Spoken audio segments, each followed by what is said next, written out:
Dari Allah Subhanahu wa taala, moga-moga majlis ini majlis dari Allah Subhanahu wa taala mulai saat ini dan juga terbinanya rumah tangga serta dikurniakan pula zuriat keturunan yang baik-baik serta hidup dalam keadaan bahagia.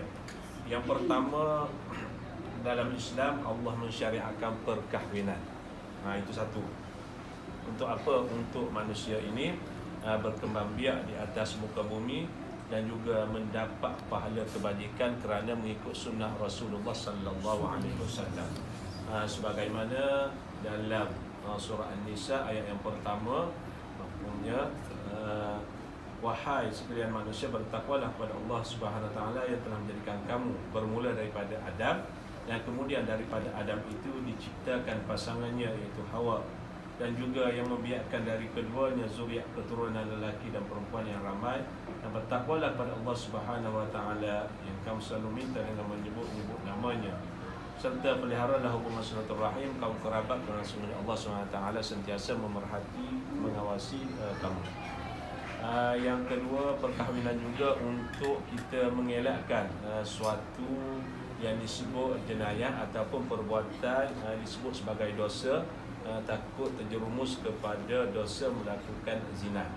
Dalam Islam maknanya adanya syariat perkahwinan, hidup suami isteri itu dalam kebaikan, nak elak daripada melakukan dosa. Dan juga yang ketiga juga, dalam perkahwinan ini satu cara untuk mewujudkan kasih sayang. Kalau kita tanya mereka yang berada dalam majlis kita pada hari ini, apa tujuan? Dah pasti rumah tangga nak ada kasih sayang, nak ada cinta mencintai, mawaddah, sakinah dan juga rahmat, kasih sayang, ketenangan dan juga rahmat daripada Allah Subhanahu wa taala.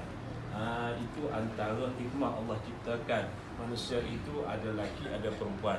Sekarang ni waktu petang malam, sekejap nanti malam pula berpasang-pasangan. Ada hikmah dia. Dan juga sebelum ini belum ada lagi ikatan apa-apa. Muhammad Firdaus sebelum ini bukan lagi sebagai seorang suami, tapi selepas majlis ini maka bergelar sebagai seorang suami. Begitu juga Nur Ashikin selepas majlis ini bergelar sebagai seorang isteri. Sudah pasti ada tanggungjawab masing-masing.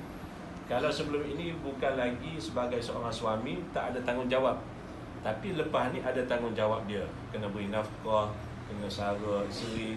Itu juga, begitu juga isteri juga ada tanggungjawab dia dengan suami, taat pada suami, jaga kelakuan, maruah dan sebagainya, dan hidup dalam keadaan rumah tangga yang bahagia. Jadi oleh kerana suami isteri ada padanya yang disebut sebagai, kalau sebelum ini bukan sebagai bapa mertua kita, ibu mertua kita, bukan keluarga kita, tapi lepas selesai majlis akad nikah ni, yang ni dah jadi ayah kita, ayah mertua kita, ibu mertua kita, keluarga pun begitu juga, ipai dan sebagainya, ada tanggungjawab masing-masing.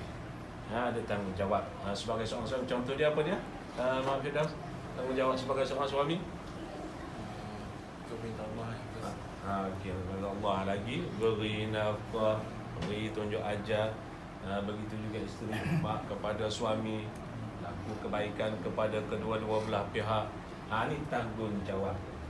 Dan kalau kita kerja dan sebagainya, turun cari nafkah dan sebagainya, itu juga adalah kewajiban. Tak sia-sia, turun pagi balik petang. Begitu juga isteri duduk kat rumah, kemah rumah dan sebagainya. Perbuatan kita walaupun nampak tak ada apa, nak simpan rumah aja, tapi nak gembirakan suami, nak jaga rumah tangga kita supaya orang kata apa, dalam keadaan sentiasa senang, dalam keadaan tenang, itu juga kebajikan. Suami nampak kebajikan dia cari harta, dia cari rezeki, tapi isteri juga dapat kebajikan, dia jaga dari segi rumah tangga. Dan juga dalam rumah tangga ini, kita pun tak nak panjang, perlu banyak bersabar. Tanyalah kepada sama ada abang kita, ayah kita dan sebagainya. Sudah pasti rumah tangga itu terdiri padanya dengan kesabaran.